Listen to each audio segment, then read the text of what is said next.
Okay, सो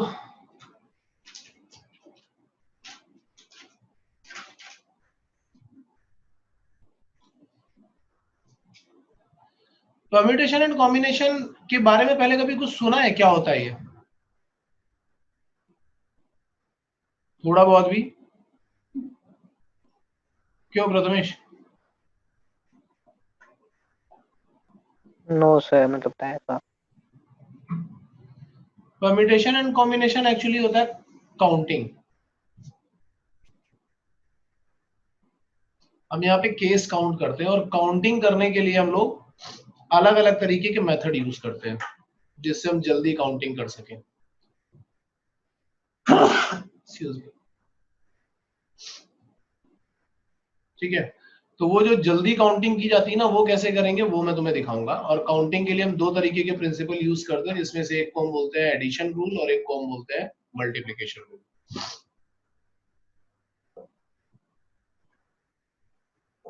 ये है। तो सबसे पहले आता है फंडामेंटल प्रिंसिपल ऑफ काउंटिंग। पहले जरा इसको ध्यान से देखते हैं क्या बोल रहा है ये। ये बोल रहा है कि suppose that an operation O1 can be done in m different ways and another operation O2 can be done in n different ways। दो ऑपरेशंस हैं, एक है O1 और एक है O2। O1 को हम कर सकते हैं m वेज में और O2 को हम कर सकते हैं n वेज में। अब एडिशन रूल क्या बोलता है? एडिशन रूल में बोलता है कि number of ways in which we can do exactly one of the operations, O1 और O2। यहां पे हमेशा याद रखना, जब भी एडिशन रूल यूज करना होगा, यहाँ पे जो कंडीशन बन रही होगी वो बनेगी ईदर और वाली, ईदर O1 और O2, ऐसा ईदर और वाली कंडीशन बन रही होगी। तो जब भी ईदर और वाली कंडीशन बनती है तब हम करते हैं एडिशन। और मल्टीप्लीकेशन रूल कहाँ पे यूज होता है? जहां पे कंडीशन बन रही होती है एंड वाली, the number of ways in which we can do both the operations, मतलब O1 एंड देन O2, ऐसा होगा O1 एंड देन O2, मतलब ये दोनों म्यूचुअली कनेक्टेड होंगे। और यहाँ पे क्या होगा, ये दोनों ऑपरेशंस म्यूचुअली इंडिपेंडेंट होंगे। तो हम क्या बोलेंगे कि इन फर्स्ट केस यहाँ पे जो ये O1 और O2 है, ये इंडिपेंडेंट होंगे, एक दूसरे पे डिपेंड नहीं कर रहे होंगे, इंडिपेंडेंट ऑपरेशंस। और इस केस में क्या होगा, इसमें होंगे म्यूचुअली कनेक्टेड, कुछ ना कुछ कनेक्शन जरूर होगा। ठीक है, जैसे दोनों का एक एक एग्जांपल देता हूं मैं तुम्हें। सपोज हम एक एग्जांपल लेते हैं कि हमें जेई क्लियर करना है। तुम अभी क्या कर रहे हो, तुम प्रिपरेशन कर रहे हो, एक स्टूडेंट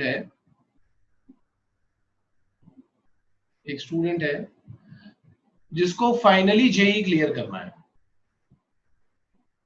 ठीक है, स्टूडेंट है 12th क्लास क्लियर कर चुका है, 12th क्लास का स्टूडेंट है, मतलब 12th क्लियर कर चुका है वो। अब उसको जेई एडवांस तक जाना है, तो जेई एडवांस तक जाने के लिए उसको क्या करना पड़ेगा, पहले मेंस क्लियर करना पड़ेगा एंड देन एडवांस क्लियर करना पड़ेगा। ठीक है, तो होगा क्या, जेई मेन होता है वैसे, मेंस नहीं होता है। तो होगा क्या, अब स्टूडेंट जो 12th पास कर चुका है, ये एग्जांपल लेकर के चल रहे हैं, एक स्टूडेंट है जो 12th पास कर चुका है, उसको मेन का एग्जाम क्लियर करना है। मैं बोल रहा हूँ मेन का एग्जाम क्लियर करने के लिए उसके पास कुछ नंबर ऑफ वेज है। नंबर ऑफ वेज, पहला नंबर ऑफ वे क्या है कि वो स्टडी करे, हार्डवर्क करे और मेन क्लियर कर ले। या फिर दूसरा क्या है, वो चीटिंग करे और मेन का एग्जाम क्लियर कर ले। ठीक है, या तीसरा क्या है कि वो गेस मार के आए और फिर भी मेन का एग्जाम क्लियर कर ले।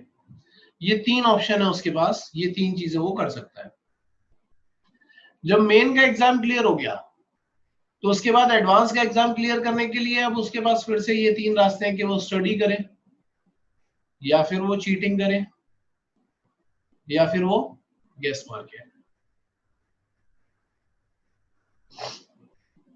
गैस मार के एडवांस क्लियर कर ले। तो अगर मैं बोलूंगा कि बताओ नंबर ऑफ वेज कितने हैं, find the number of ways that student clear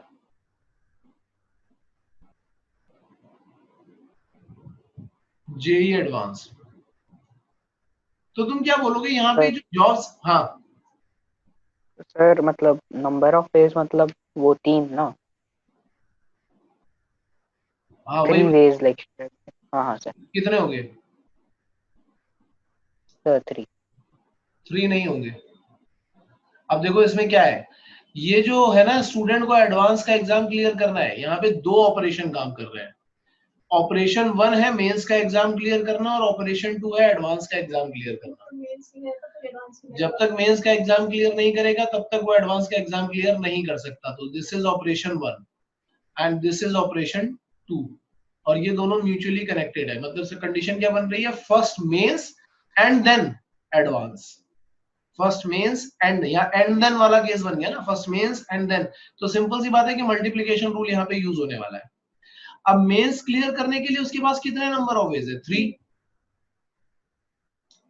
and then advance clear करने के लिए उसके पास कितने नंबर ऑफ वेज है, 3। तो तुम यहाँ पे क्या बोलोगे, it will be 3 into 3, 9 ways. और वो 9 वेज तुम ऐसे काउंट भी कर सकते हो। देखना हमने क्या किया, पहले हमने स्टडी किया, मेन क्लियर किया, देन मतलब ये पाथ क्लियर करने के बाद देन वी हैव 3 पाथ्स। हम फिर से स्टडी करें, या फिर यहां से हम चीट कर जाए, या फिर हम यहां से गेस करने लगे। तो केवल स्टडी के लिए आगे 3 ब्रांचेस बन जाती हैं। चीट करने के बाद सपोज उसको रियलाइज हुआ कि नहीं यार मुझे स्टडी करनी चाहिए, या फिर उसको लगा कि नहीं चीट करना चाहिए फिर से, या फिर गैस मारना चाहिए, तो फिर से 3 आ गए। और ऐसे ही गैस करने के बाद भी 3 आ जाते हैं। तो वो 3 प्लस 3 प्लस 3 9 बन रहा है। लेकिन एक्चुअली तुम क्या बोलोगे, ये पुरानी मैथमेटिक्स तुमने देखी है कि 3 प्लस 3 प्लस 3 है। अगर ये 3 प्लस 3 प्लस 3 है तो हम इसको 3 इंटू 3 तो लिख ही सकते हैं ना। We are adding this 3 how many times? 3 times. So it can be written 3 into 3. Prathamesh clear हुआ या नहीं? Yes sir. अगर यहाँ पे मैं 4 चॉइसेस बना लेता तो 3 इंटू 4 हो जाता, 5 चॉइसेस बना लेता तो 3 इंटू 5 हो जाता। बट कंडीशन क्या है, यहाँ पे कंडीशन यूज हो रही है एंड वाली, एंड वाली कंडीशन यूज हो रही है। इसलिए हम क्या बोलेंगे, इसलिए हम क्या बोलेंगे, एंड वाली कंडीशन के लिए हम लोग क्या बोलेंगे कि हमें मल्टीप्लीकेशन कर लेना चाहिए। ठीक है, ये फर्स्ट एग्जांपल था जो मल्टीप्लिकेशन रूल को रिप्रेजेंट करता है। अब दूसरा एग्जांपल देखते हैं। सपोज अगेन हमारे पास एक स्टूडेंट है जिसने की 12th क्लास क्लियर कर लिया है। अब उसको अपना करियर ऑप्शन चूज करना है। तो करियर ऑप्शन के लिए वो इंजीनियरिंग वाली फील्ड में जा सकता है, या फिर मेडिकल वाली फील्ड में जा सकता है, या फिर या फिर वो आर्ट्स में जा सकता है। चलो मैंने ये 3 बना लिए, वो अभी यहां पे है। इंजीनियरिंग में जाने के लिए उसके पास नंबर ऑफ वेज है कि वो जेई क्लियर कर ले, या फिर वो चला जाए बिट्स क्लियर कर ले, और नहीं तो वो सीईटी क्लियर कर ले। 3 नंबर ऑफ वेज। मेडिकल में जाने के लिए उसके पास क्या है कि वो या तो ऐसा करे कि अपना ये कौन सा होता है एमबीबीएस वाला नीट, या तो वो नीट का एग्जाम दे दे, या फिर वो सपोज ये एम्स वाला एग्जाम दे दे। और आर्ट्स वाली फील्ड में जाने के लिए क्या है कि या तो आर्ट्स में जाने के लिए वो सपोज ऐसा ले रहे हैं कि इकोनॉमिक्स ले ले, या फिर सपोज वो साइकोलॉजी ले ले, दो में से कुछ ले ले। ठीक है, अब है क्या, उसको ग्रेजुएशन करना है। यहाँ पे अपना टारगेट क्या है कि उसको ग्रेजुएशन करना है, या तो इस फील्ड से करेगा, या इससे करेगा, या इससे करेगा। तो मैं क्या बोलूंगा, number of ways in which student goes for graduation. तो अब ध्यान से देखो फिर से, ये वाला जो है this is operation 1, this is operation 2 and this is operation 3। हम क्या बोलेंगे, ईदर इंजीनियरिंग और मेडिकल और आर्ट्स। तो ईदर और वाली कंडीशन बन गई है। Operation 1 can be done in 3 ways, operation 2 can be done in 2 ways and operation 3 can be done in 2 ways। तो ये कितना हो जाएगा 7 नंबर ऑफ ईदर और वाली कंडीशन है, इसलिए हमने सिंपल एडिशन यहाँ पे यूज कर लिया है। और देखना हमेशा एक चीज समझना, जब एंड वाली कंडीशन होती है ना वहां पे दोनों इवेंट होने ही चाहिए, पहले O1 होगा देन O2 होगा। और जबकि यहाँ पे क्या होता है, यहाँ पे या कोई भी एक इवेंट हो सकता है, इधर और वाली कंडीशन होती है, या तो ये वाला होगा या फिर ये वाला होगा या फिर ये वाला होगा। ऐसा नहीं हो सकता कि हम बोले कि नहीं स्टूडेंट इंजीनियरिंग और मेडिकल एक साथ कर लेगा, वो नहीं कर सकता यहाँ पे। इसलिए इधर और वाली कंडीशन और एडिशन वाला प्रिंसिपल यूज किया जाता है। इसमें बोला कि ग्रेजुएशन करना है, तुम लोगों ने पूरा टोटल बताया। हाँ। इसमें किसी एक के पर्टिकुलरली हो सकता है कि इंजीनियरिंग के इसके कितने बेस हैं? हाँ, वो तो उसने ऑलरेडी दे रखे हैं। हाँ, वो तो उसने ऑलरेडी दे ही रखे है ना, तभी तो वो ओवरऑल पूछ रहा है। प्रथमेश क्लियर हुआ? Yes sir. गुड। तो हमें क्या करना है, हमें सबसे पहले तो इसको नोट कर लेना है। यही बहुत इंपॉर्टेंट ऑपरेशन है, ये जो मैंने अभी बताया ना, ये प्रिंसिपल सबसे ज्यादा इंपॉर्टेंट यही है। आगे जितने भी फॉर्मूले बनने वाले हैं सब इसको ही यूज करके बनेंगे। तो पहले तो इसको ही नोट कर लो फटाफट, फिर हम आगे चलते हैं। तब तक मैं थोड़ा सा ड्राइंग खेल लेता हूँ। सर आप थोड़ा वो मतलब वापस बोल सकते हो, मुझे सुनाई नहीं दिया, वॉइस ब्रेक हो रहा था आपका। कौन सा वाला? सर आप बोल रहे थे कि वो सब इंडिपेंडेंट के साथ में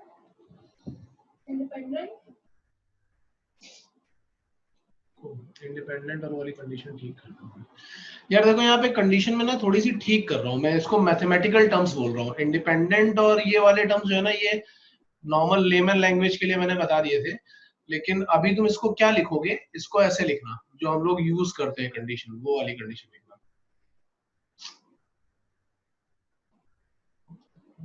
इसमें लिखते हैं हम लोग इसको म्यूचुअली एक्सक्लूसिव। म्यूचुअली एक्सक्लूसिव का मतलब क्या होता है कि जब हम एक इवेंट पे जा रहे होते हैं तो दूसरा वाला इवेंट अपने आप नलीफाई हो जाता है। इस बात को समझ लो, जैसे हम लोग इंजीनियरिंग के लिए जाएंगे तो ये बाकी दोनों जो है ये अपने आप नलीफाई हो जाएंगे, इसको हम बोलते हैं म्यूचुअली एक्सक्लूसिव। और दूसरा वाला हम लिख रहे हैं इंडिपेंडेंट।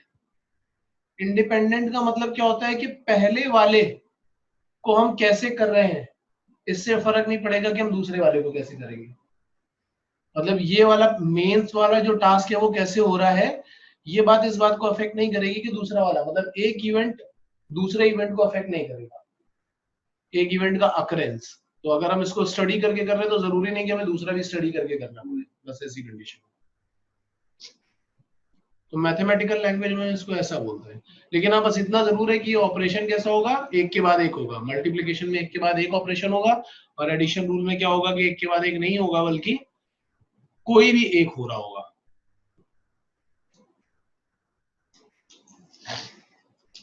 एग्जाम्पल नोट करो।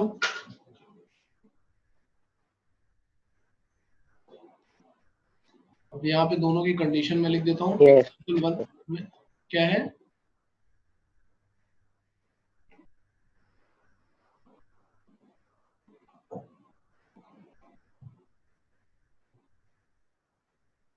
और ये है एग्जाम्पल 2।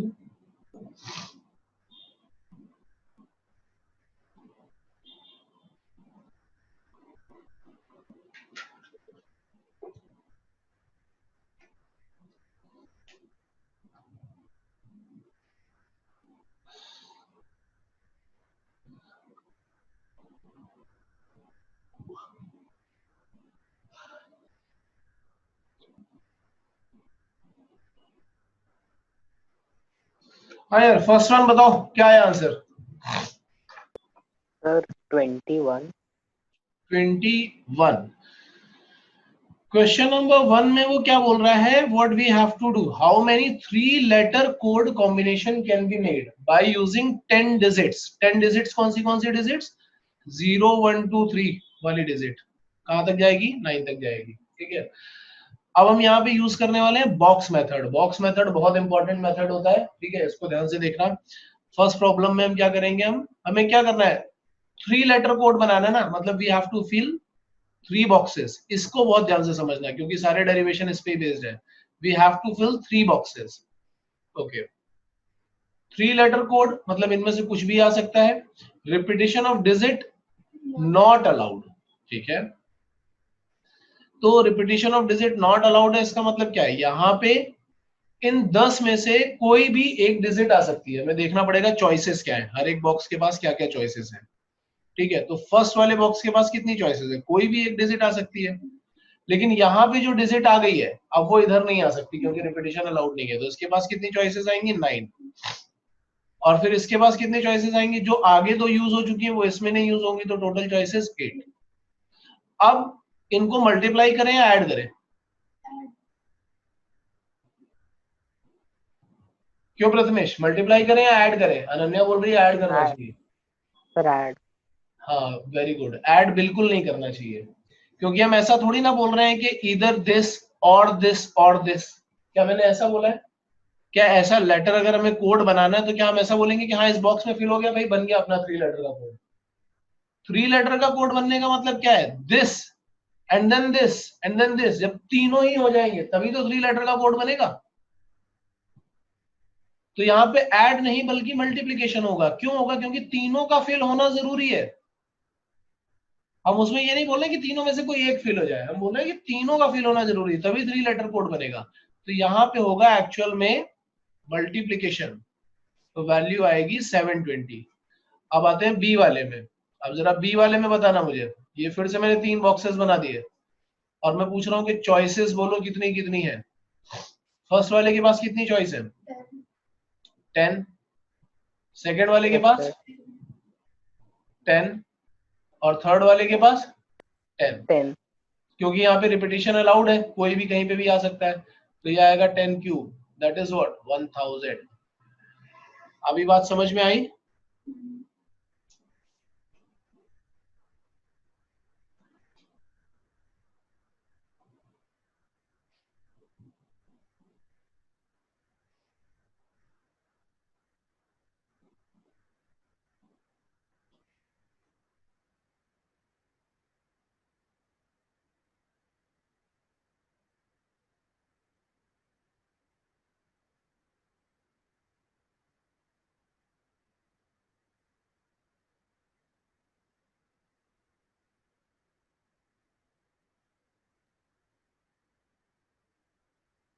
हाँ यार बताओ क्या आंसर आया है? 6. इसने बताया 6 आ रहा है आंसर, तुम्हारा कितना आ रहा है प्रथमेश? प्रथमेश है भी? हाँ सर, नहीं सर, वो फोन आ गया था तो फिर वो जूम का कॉल पॉज पे चला गया. हाँ सेकंड का आंसर बताओ क्या आ रहा है? सर मुझे तो उसमें मतलब ये 16 आया. करेक्ट है 16. 16. हाँ अब देखते हैं 16 कैसे आया होगा, क्योंकि ऐसे क्वेश्चन नंबर 2 क्या बोल रहा है, क्वेश्चन नंबर 2 बोल रहा है कि ये 4 क्वेश्चन है. ठीक है, और ये 4 क्वेश्चन में चॉइसेस क्या है, इसके लिए है ए बी, फिर इसके लिए है ए बी, फिर इसके लिए है ए बी, सबके लिए 2-2 चॉइसेस हैं. अब वो बोल रहा है कितने सीक्वेंस बनेंगे. सीक्वेंस का मतलब क्या है, ए बी बन जाए, ए बी ए बन जाए, ऐसे करके सीक्वेंस बनेंगे. तो बेसिकली हमें क्या करना है, we have to fill 4 boxes here. Box 1 में क्वेश्चन 1 के लिए चॉइसेस हो सकती है, तो कितनी चॉइसेस है, 2 चॉइसेस. बॉक्स 2 में 2 चॉइसेस, यहाँ पे 2 चॉइसेस, यहाँ पे 2 चॉइसेस, तो टोटल कितनी हो जाएंगी 2⁴ चॉइसेस, यानी कि 16 चॉइसेस. सो ये हो जाएगा क्वेश्चन नंबर 2 का आंसर. ठीक है, नाउ क्वेश्चन नंबर 3. फिर से 5 मिनट का टाइम दे रहा हूँ, फटाफट करो.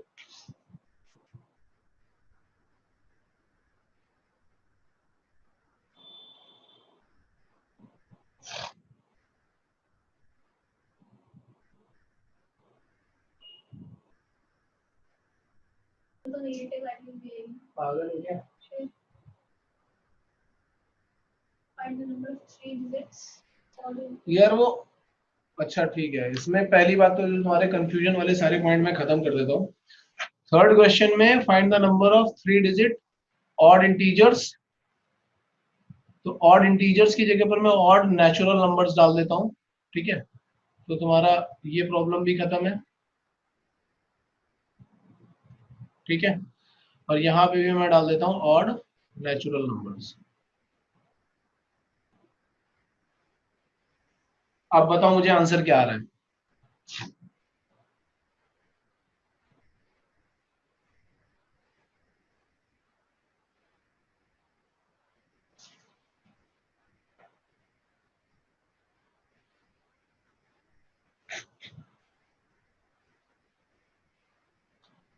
क्वेश्चन नंबर 3 पे चल रहे हैं, ऑड नेचुरल नंबर्स चाहिए, 3 डिजिट है, ऑब्वियस सी बात है कि 3 बॉक्स फिल करने हैं। अब 3 बॉक्स फिल करने में सबसे पहला काम ये होता है कि सबसे पहली प्रायोरिटी किसको दी जाए। तो क्वेश्चन में उसने बोला है ऑड, तो नंबर ऑड कब होता है, जब उसका ये वाला लास्ट वाला डिजिट ऑड हो। ऑड डिजिट्स कौन से होते हैं, वो होते हैं 1 3 5 7 9। तो हमें सबसे पहले तो चॉइस इसको ही देनी पड़ेगी क्योंकि हमें ऑड करवाना है, तो हम सबसे पहली चॉइस इसको देते हैं। जब हम पहली चॉइस इसको देते हैं तो हमारे पास यहाँ पे कितने चॉइस में आ जाएंगे, 5 चॉइसेस आ जाएंगे, हमने सबसे पहली प्रायोरिटी इसको दी। देन सेकंड प्रायोरिटी किसको देनी चाहिए,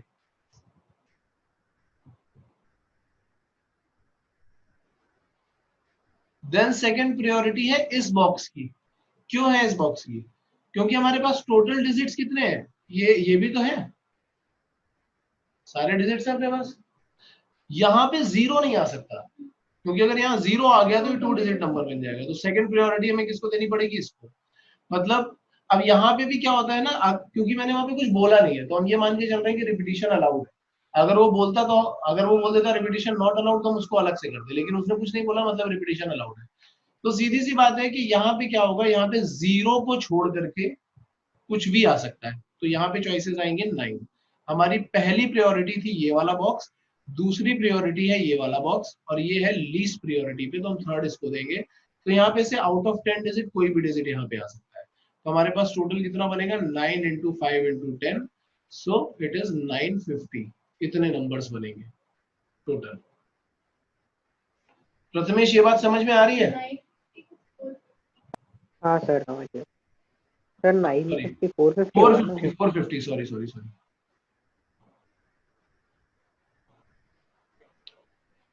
लेकिन इसी थर्ड क्वेश्चन में अगर मैं ऐसा बोल देता कि repetition of digit is not allowed, अगर ये वाला केस रख देता मैं कि रिपीटिशन ऑफ डिजिट भी अलाउड नहीं है, तब तुम क्या करते? तो तुम ऐसा करते हैं कि तुम बोलते कि ये हमने बनाया 3 बॉक्स, फर्स्ट प्रायोरिटी इसी को मिलने वाली है, तो मैं बोलूंगा कि 5 यहाँ पे आ जाएगा। सेकंड प्रायोरिटी इसको मिलने वाली है, तो हम यहाँ पे बोलेंगे पहली बात तो 0 नहीं आ सकता, और दूसरी बात जो यहाँ यूज हो चुका है वो नहीं आ सकता, तो 8। टोटल 10 डिजिट्स है ना, टोटल 10 डिजिट्स है ना, तो 10 डिजिट्स में से 0 यहाँ नहीं आ सकता, और जो डिजिट यहाँ पे यूज हो चुका है वो नहीं आ सकता। तो कितने डिजिट बचे, 8, तो यहाँ पे 8 चॉइसेस। और फिर हम देखते हैं यहाँ पे कितने आएंगे, तो जो यहाँ यूज हो गया और यहाँ यूज हो गया वो दोनों नहीं आ सकते, रिमेनिंग आ सकते हैं, तो 8 यहाँ आएगा। तो जब यहाँ पे हम निकालेंगे टोटल नंबर ऑफ केसेस, तो हमें क्या मिलेगा, 8 इंटू 5, तो ये कितना हो जाएगा, 320। समझ में आ रहा है प्रथमेश? Yes sir. हाँ, यस सर समझ आ रहा है सर। बस मतलब वो मिडल बॉक्स में 8 कैसे?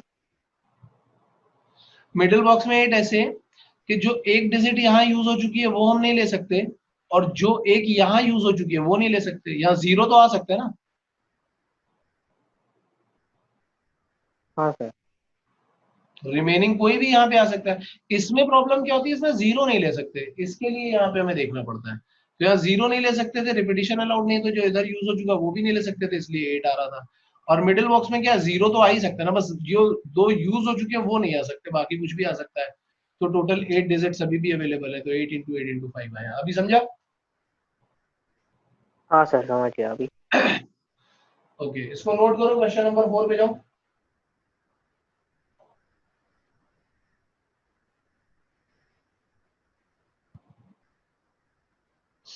क्वेश्चन नंबर 4 पता है ना क्या है, सब कुछ सेम है, बस इवन लिखा हुआ है वहां पे।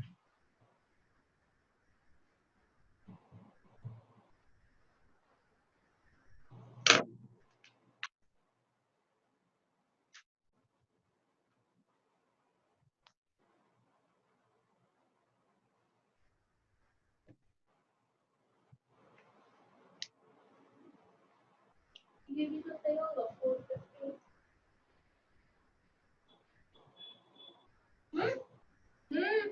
बताओ क्या आंसर आ रहा है, क्यों प्रथमेश? सर 450 सर, इसमें एक्चुअली कैलकुलेट करने का भी ज़रूरत नहीं है शायद से, क्योंकि वो मतलब 3 डिजिट में 900 नंबर्स रहते हैं, तो फिर 900 माइनस 450 करके हो जाएगा। क्या क्या क्या आवाज नहीं आई तेरी क्लियर। सर मतलब ये 900 3 डिजिट ये रहते हैं ना नंबर्स, तो फिर 450 अगर ऑड है तो 450 ऐसा, मतलब ऐसा भी किया सर, बट मतलब कैलकुलेशन करे बिना भी कर। अच्छा, मतलब तूने टोटल 3 डिजिट नंबर्स निकाले और उसके बाद तूने उसमें से ऑड वाले सब्ट्रैक्ट कर दिए। तो अगर हम टोटल 3 डिजिट नंबर निकालेंगे तो 100 से लेकर के 999 तक कितने नंबर्स आ रहे हैं? सर 900। 100 से लेकर के 999 तक 900 नंबर आ रहे हैं। अच्छा।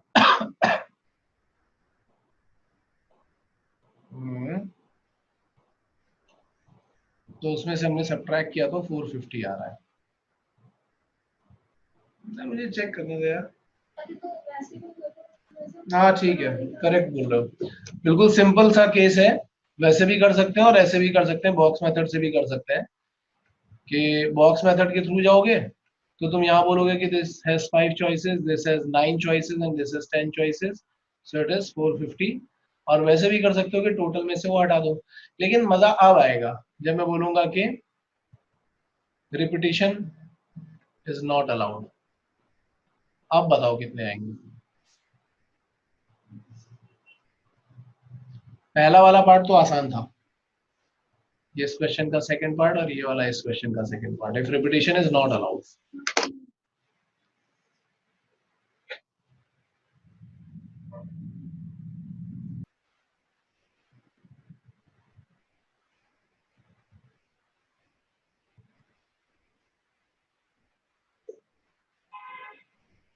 नहीं आने का और भी आया?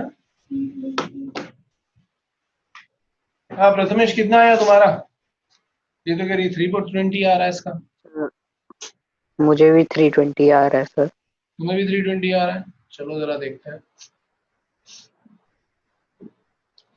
इवन वाली डिजिट है 02468। अब मजा आएगा। ठीक है, तुमने पहले चॉइस दे दी इस बॉक्स को क्योंकि हमारे पास पहली प्रायोरिटी तो यही है। तो इसके पास कितनी चॉइस है? 5। तो सेकंड प्रायोरिटी हम इसको देते हैं। अब इसके पास कितनी चॉइस होंगी? जीरो हम लोग ले नहीं सकते। तुम्हें कैसे पता 0 ले सकते हैं या नहीं ले सकते? नहीं, क्यों 3 डिजिट नंबर लेना है ना, तो अगर हम लोगों ने फर्स्ट वाले बॉक्स में 0 रख दिया तो 2 डिजिट ही हो जाएगा ना। लेकिन क्या पता 0 यहीं यूज हो गया हो? क्यों प्रथमेश, ऐसा भी तो हो सकता है कि 0 यहीं यूज कर लिया हो मैंने। Yes sir. तो ऐसा हो सकता है कि अगर 0 यहाँ यूज कर लिया हो तो इधर 9 चॉइसेस आ जाएंगी। और अगर 0 यूज नहीं किया होगा तो क्या होगा? यहाँ पे तब 8 चॉइसेस आएंगी। तुम लोगों ने ये सोचा ही नहीं। तो तुमने ये सोचा नहीं, इसीलिए ये क्वेश्चन गड़बड़ हो गया तुमसे। अब देखो मैं तुम्हें बताता हूँ, यहाँ पे डायरेक्टली 5 चॉइसेस नहीं यूज करोगे, यही सोचने वाली बात है। यहाँ पे हम क्या करेंगे, अब यहाँ पे हमें केसेस बनाने पड़ेंगे। केस 1 में मैं क्या बोलूंगा कि सपोज यहाँ पे लास्ट डिजिट पे 0 आ गया है। अब हमें सिर्फ यही दो बॉक्सेस फिल करने हैं। तो अगर लास्ट डिजिट पे 0 आ गया है तो जब तुम चॉइसेस काउंट करोगे तो यहाँ पे तुम्हें मिल रही होंगी 9 चॉइसेस, क्योंकि 0 तो हट चुका है, रिमेनिंग सब कुछ यहाँ आ सकता है। और यहाँ पे तुम्हें कितनी मिल रही होगी? 8 चॉइसेस, क्योंकि जो यहाँ और यहाँ आ चुका है वो नहीं आएगा। तो इधर तुम्हें कितने मिलेंगे? 72 नंबर्स मिलेंगे। और केस 2 में मैं तुम्हें बोल रहा हूँ कि यहाँ पे 0 नहीं आया है। 0 नहीं आया है तो हमारे पास इसको देने के लिए कितनी चॉइसेस है? 0 के अलावा 4 है। तो हम बोलेंगे कि अब पहली प्रायोरिटी इसको मिलेगी 4 चॉइसेस। ठीक है, सेकंड इसको फर्स्ट प्रायोरिटी मिल गई, सेकंड प्रायोरिटी इसको मिलेगी इसको। तो यहाँ पे क्या होगा? एक तो 0 नहीं आ सकता और दूसरी बात जो डिजिट यहाँ यूज हो चुकी है नॉन 0 डिजिट वो नहीं आ सकती। तो इसके पास कितनी चॉइसेस आएंगी? 8। और फिर हम इसके पास देखेंगे तो इसके पास भी 8 आ रही होंगी, क्योंकि यहाँ दोनों जगह पे जो डिजिट यूज हो चुके हैं वो नहीं आएंगे, रिमेनिंग आ सकता है। So it will B 8 into 8 into 4, तो 64 into 4, तो ये आएगा 6 256। तो हम फाइनल केसेस अगर देखेंगे, मतलब टोटल केसेस देखेंगे, तो हमें कितना मिल रहा होगा, 256 प्लस 72, सो कितना हो गया ये,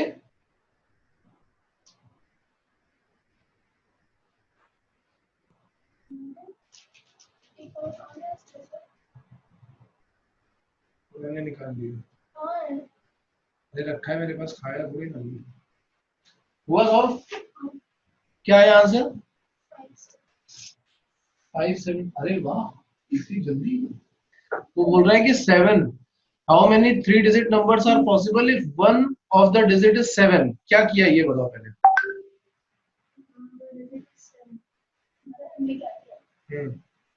तो उसको बोले कि एक डिजिट 7 नंबर, तो मान लो फिर पहले वाले बॉक्स में 7 आ गया, तो फिर 9 डिजिट्स हो जाएंगी। पहले वाले बॉक्स में अगर 7 आ गया तो 9 डिजिट हो जाएंगे, वेरी गुड।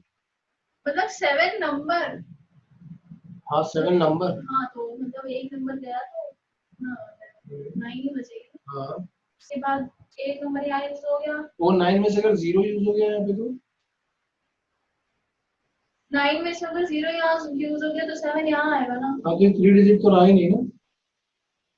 यार, प्रथमेश तुमने कुछ किया, नहीं सर ये नहीं आया। लगाओ दिमाग, लगाओ दिमाग लगाओ, तब बताऊंगा मैं। पहले एक आध बार तो कम से कम 2 बार तो गलत करो तुम लोग, 2 अटेम्प्ट गलत होने चाहिए तब जाकर के बताने का मतलब है, ऐसे कैसे।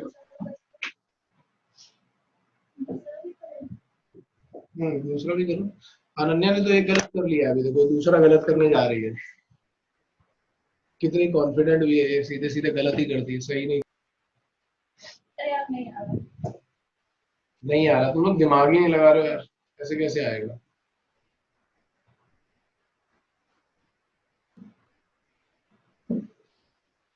भाई वो ये बोल रहा है, बहुत सिंपल सा क्वेश्चन है ये, क्वेश्चन नंबर 5, जिसमें वो बोल रहा है कि हमें 3 डिजिट नंबर चाहिए जिसमें 1 डिजिट इज 7, ठीक है। तो चलो क्वेश्चन नंबर 5 पे चलते हैं।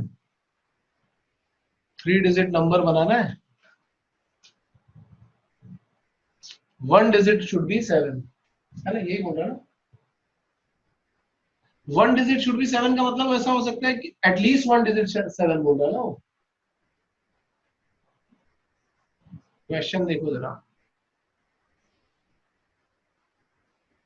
how many 3 digit numbers are possible if one of the digit is 7, one of the digit is 7, मतलब तीनों में से कोई एक डिजिट उसकी 7 होनी चाहिए।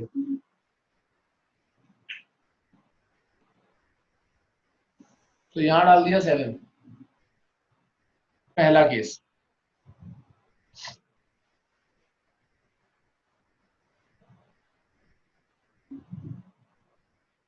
एक सेकंड रुकना है जरा, पहले मुझे जरा ये चेक करने दो, क्योंकि मुझे लग रहा है इसने क्वेश्चन गलत लिख दिया है यहाँ पे। क्वेश्चन को थोड़ा ठीक करो, इसको ऐसा लिख देना, if at least one of the digit is 7। ये क्वेश्चन इसने थोड़ा गलत लिख दिया है, और 252 देख करके मुझे पता भी चल गया कि आंसर इसका क्या सोच करके लिखा गया है।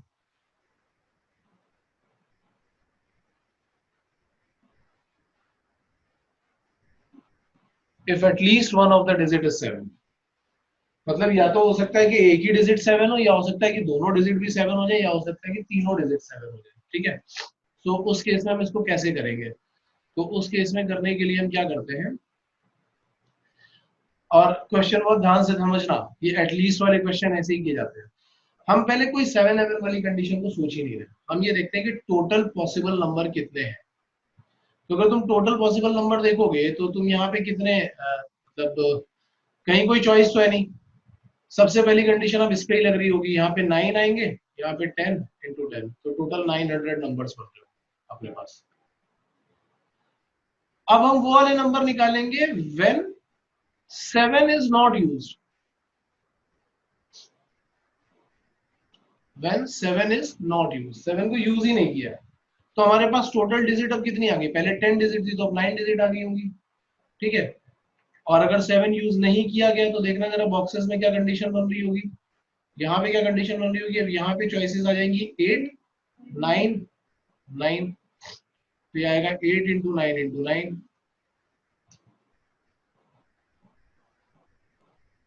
ये आ गया।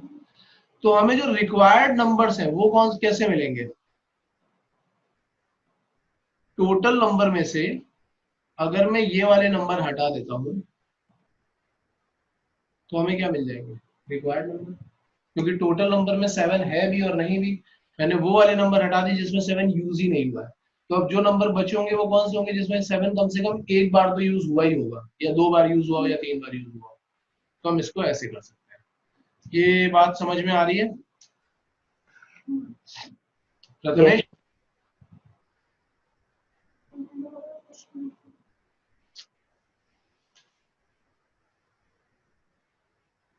क्वेश्चन नोट करना है। पहले क्यों नहीं नोट करती क्वेश्चन? यार हो गया क्वेश्चन नंबर 6।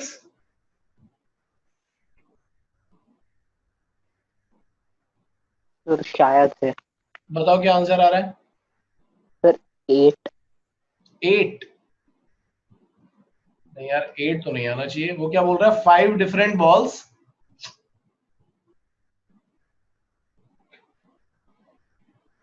और इसको हमें किस में रखना है, 3 different boxes. 3 different boxes.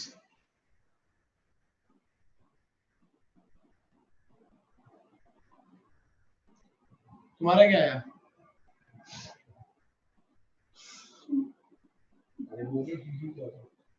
20 into 3 यानी कि 60, बिल्कुल गलत। ठीक है, और 6 भी गलत है। अब यार मैं तो ये उम्मीद कर रहा था कि तुम बॉक्स मेथड लगाओगे और उसके बाद कुछ गलत करोगे, लेकिन तुम लोगों ने तो किसी नए लेवल पे मिस्टेक की है। बॉक्स मेथड लगाया तो कैसे गलत किया, 3 बॉक्सेस आर देयर। अब क्या किया, फर्स्ट बॉक्स में कितनी, 5। फर्स्ट बॉक्स में आ सकती है 5 बॉल्स, तो सेकंड बॉक्स में जब 5 की 5 यहाँ पे आ गई तो सेकंड में क्या आएगा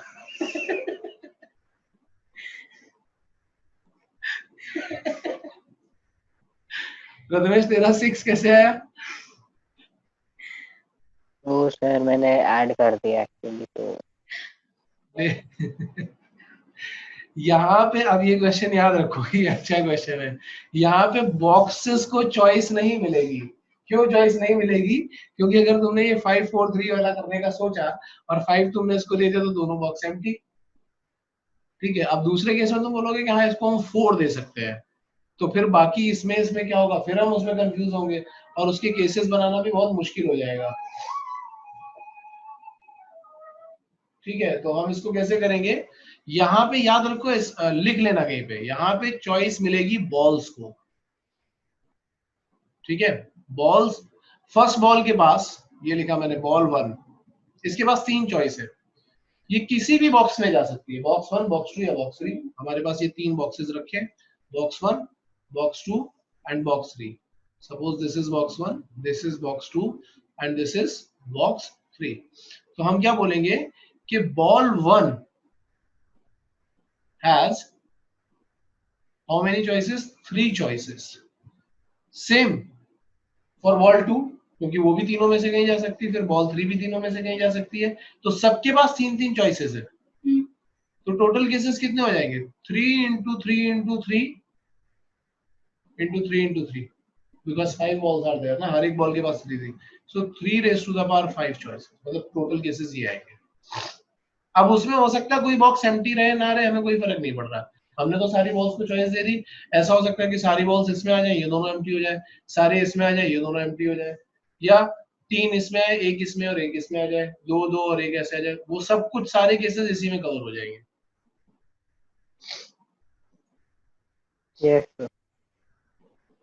तो इसको नोट करो पहले जल्दी से, और यहाँ पे लिख देना, in this case box doesn't have any choice, in this case balls have choices।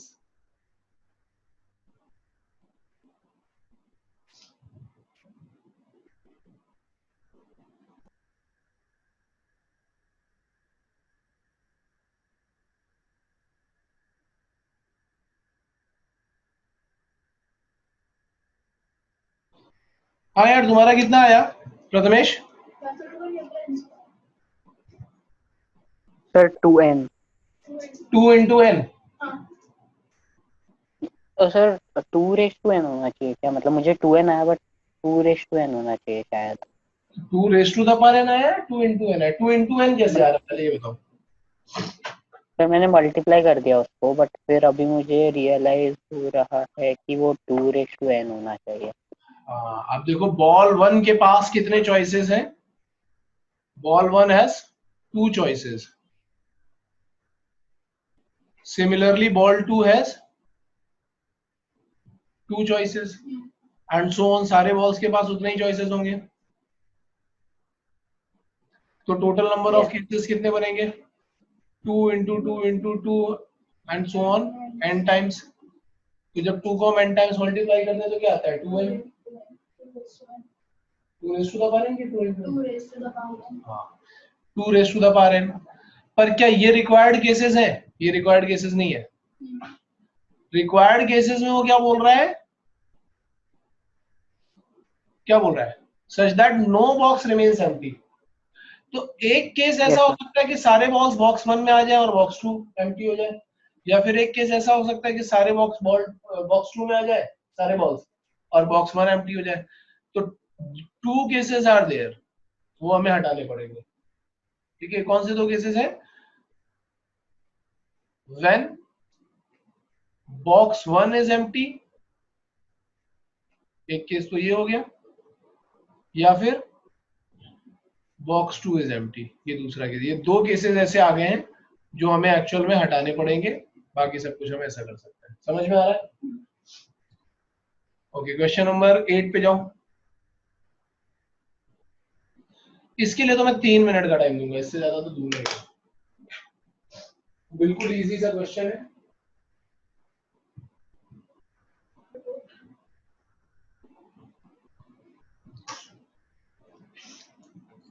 हाँ यार, आ गया?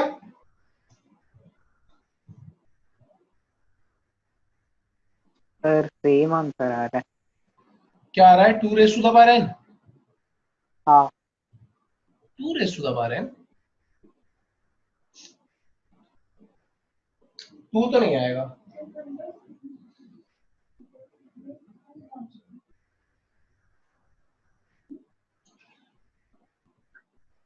टोटल नंबर ऑफ डिजिट्स 9 होते हैं यार, ये याद रखना। अच्छा, हाँ सर, तो फिर आई थिंक वो 9n minus. Sorry, total number of digits 10 होते हैं।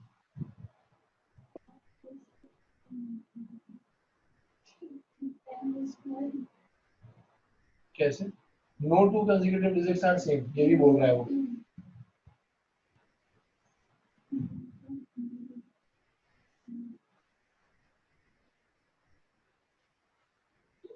Sir 10n minus 10। कैसे? सर वही ऊपर वाले लॉजिक जैसे ही किया, लगा के किया। क्यों ऊपर वाला लॉजिक क्यों करोगे यहाँ पे? ये वो वाला केस थोड़ी ना है, आपको ये दूसरा केस है, नंबर बनाना है। अच्छा हाँ सर, हाँ सर, हाँ सर। बॉल्स एंड बॉक्सेस वाला केस थोड़ी ना है।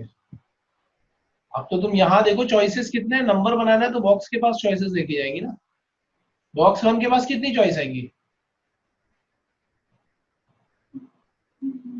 9, क्योंकि 0 नहीं आ 10। सकता। हाँ हाँ 9 हाँ सर। बॉक्स 2 के पास कितनी आएंगी? 8 नहीं 9। 9, क्योंकि जो यहाँ यूज हो गया बस वो नहीं यूज होना चाहिए, बाकी सब कुछ यूज हो सकता है। बॉक्स 3 के पास 8। 9, क्योंकि जो यहाँ यूज हो गया वो यूज नहीं होना चाहिए, बाकी तो कुछ भी यूज कर सकते हो ना। ऐसा थोड़ी ना बोल रहे कि फर्स्ट वाला डिजिट यहाँ नहीं आ अच्छा सकता। हाँ सर, हाँ बॉक्स 4 के पास सर 9। 8। 9, अच्छा क्योंकि जो थर्ड में यूज हो चुका वो नहीं आएगा, बाकी सब तो आ सकते हैं। हाँ सर, हाँ सर। तो सब में 9 चॉइसेस आ गए, so it is 9 raise to the power n। समझ में आया? बस एक लाइन का क्वेश्चन है, थोड़ा सा दिमाग लगाना था।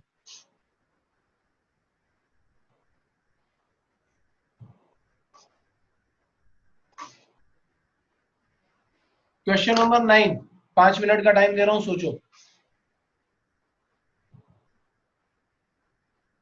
क्वेश्चन नंबर 8 नोट कर लेना और 9 पे 5 मिनट का टाइम।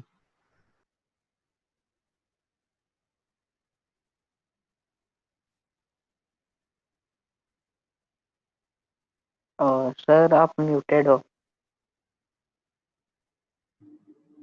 यार मैं कैसे म्यूट हो गया? मेरी आवाज पहले आ रही थी कि नहीं? नहीं सर, आपका मतलब वो माइक म्यूट था तो नहीं सुना दिया। Okay okay sorry. मैं ये बोल रहा हूँ कि पहले हमने ये केस निकाले when repetition is allowed 10 raise to the power 5 आया, ठीक है। Yes sir. अब 10 रेज़ टू द पावर 5 में वो वाले केसेस आ रहे होंगे जिसमें कि हो सकता है यहाँ पे ए बी डी ऐसा आ जाए, या ऐसा भी तो हो सकता है क्या, ए बी सी डी ई, क्योंकि हमारे पास टोटल 10 लेटर्स हैं, कोई भी आ सकते हैं। Yes sir. तो हमने ये जो केसेस निकाले हैं इसमें रिपीटिशन हो भी सकता है, नहीं भी हो सकता है, क्योंकि हमने सारे केसेस काउंट कर लिए हैं। अब हम वो वाले केसेस निकालने वाले जिसमें रिपीटिशन नहीं हो रहा है। तो अगर रिपीटिशन नहीं हो रहा तो तुम चॉइसेस दोगे 10, 9, 8, 7 एंड 6।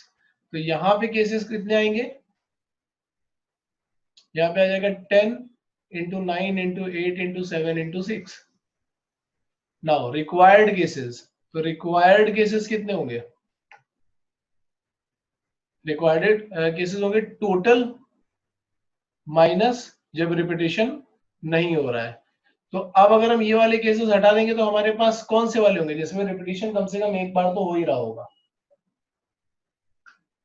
समझा? नोट करो। इसके बाद हम लोग चल रहे हैं एक फॉर्मूले पे जो बोर्ड में बहुत यूज किया जाता है फॉर्मूला, लेकिन एक्चुअली डेराइव तो ये बॉक्स मेथड से ही होता है, और बॉक्स मेथड ही सबसे अच्छा फॉर्मूला है, हमेशा ये याद रखना। ये एनपीआर वाला जो फॉर्मूला है ये उतना अच्छा फॉर्मूला नहीं है, बॉक्स मेथड है बेस्ट फॉर्मूला। इसका डेरिवेशन भी बॉक्स मेथड से ही होता है जो एनपीआर हम करने वाले हैं अभी। तो एनपीआर क्या है? NPR denotes the number of permutations. Permutations मतलब अरेंजमेंट्स, परम्यूटेशन का मतलब होता है अरेंजमेंट करना। Number of permutations of n different things taking r at a time, ठीक है। ये इसको हम ऐसा भी बोल सकते हैं कि number of arrangement of r things out of n different things. तो इसका मतलब क्या होता है?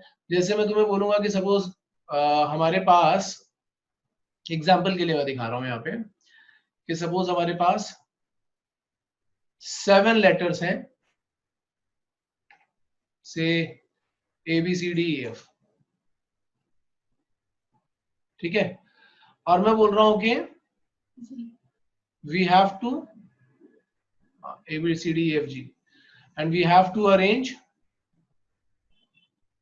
4 out of them, any 4 out of them. तो अरेंज का मतलब क्या है कि एक तो हमें लेटर लेने पड़ेंगे और फिर उनका अरेंजमेंट, अरेंजमेंट में मतलब उनका ऑर्डर मैटर करता है। जैसे अगर हमने ए बी सी डी ई ले लिया तो फिर बी ए सी डी दूसरा अरेंजमेंट हो जाएगा, इस तरीके से सारे अरेंजमेंट्स होते हैं, ठीक है। We have to arrange 4 out of, sorry A B C D ले लिया अगर हमें 4 करना है, तो ए बी सी डी वाला अगर हमने केस लिया तो ये एक अरेंजमेंट है, बी ए सी डी दूसरा अरेंजमेंट हो जाएगा, और ऐसे ही जितने ऑर्डर बन सकते हैं सारे के सारे। और ये तो सिर्फ एबीसीडी को लेकर के बना, हो सकता है एबीडीएफ को लेकर बने या बीसीडीएफ को लेकर के बने, तो किसी को भी लेकर के, कोई भी 4 लेकर के हमें करने होते, तो उसका नंबर ऑफ वेज क्या है? इसका नंबर ऑफ वेज फॉर्मूला के अकॉर्डिंग आता है 7p4। 7p4 का फॉर्मूला क्या होता है? 7 फैक्टोरियल अपॉन 7 माइनस 4 फैक्टोरियल, यानी 7 फैक्टोरियल अपॉन 3 फैक्टोरियल। ये फॉर्मूला बोलता है हमें n factorial upon n minus r factorial. This is the formula. But ये फॉर्मूला बिल्कुल ऐसे स्पेसिफिक क्वेश्चंस में यूज हो सकता है जहां पे ये दिया हो। अगर कोई और कंडीशन लगा देगा तो हम ये फॉर्मूला यूज नहीं कर पाएंगे, इसलिए मैं बोलता हूँ कि फॉर्मूला यूजलेस टाइप का ही है। लेकिन अब ये फॉर्मूला डिराइव कहां से हुआ वो देखते हैं, वो तुम देखोगे तो तुम्हें अपने आप समझ में आ जाएगा कि इसमें भी बॉक्स मेथड यूज हुआ है, ठीक है। तो अब मैं इसका डेरिवेशन तुम्हें दिखा रहा हूँ, इसी क्वेश्चन के थ्रू दिखाऊंगा तो ज्यादा अच्छा समझ में आएगा, क्योंकि यहाँ पे तुम्हें n इक्वल टू 7 दिख रहा है और r इक्वल टू 4 दिख रहा है, ये तो क्लियरली दिख रहा है। अब देखते जाना, अगर हमें 4 को अरेंज करना है ना, तो मैं ऐसा बोल सकता हूं कि we just have to fill 4 boxes.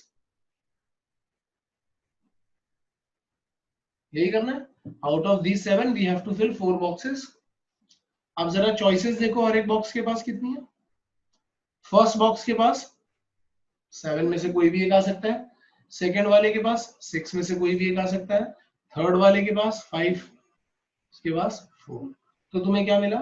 7 into 6 into 5 into 4, यही तो मिला। अगर मैं 3 फैक्टोरियल से मल्टीप्लाई डिवाइड कर दूं तो न्यूमरेटर क्या बन जाएगा? 7 फैक्टोरियल, क्योंकि 3 फैक्टोरियल का मतलब क्या था? 1 2 3 और आगे के नंबर ये लिखे हुए हैं, तो 7 फैक्टोरियल और डिनोमिनेटर क्या बन गया? 3 फैक्टोरियल। ध्यान से देखो ये क्या लिखा है, n factorial upon n minus r factorial लिखा है या नहीं? प्रथमेश ये बात समझ में आ रही है? हाँ सर समझ आ रहा है। तो ये वाला फॉर्मूला लेकिन तभी यूज करना जब बिल्कुल स्टैंडर्ड ऐसा ही क्वेश्चन हो गया, एन ऑब्जेक्ट है, आर अरेंज करने देन एनपीआर। लेकिन अगर कोई भी कंडीशन लग रही हो तो हमें दोबारा वापस किस पे आना है? बॉक्स मेथड पे। Okay, yes sir. इसको नोट करो, फिर आगे चलते हैं।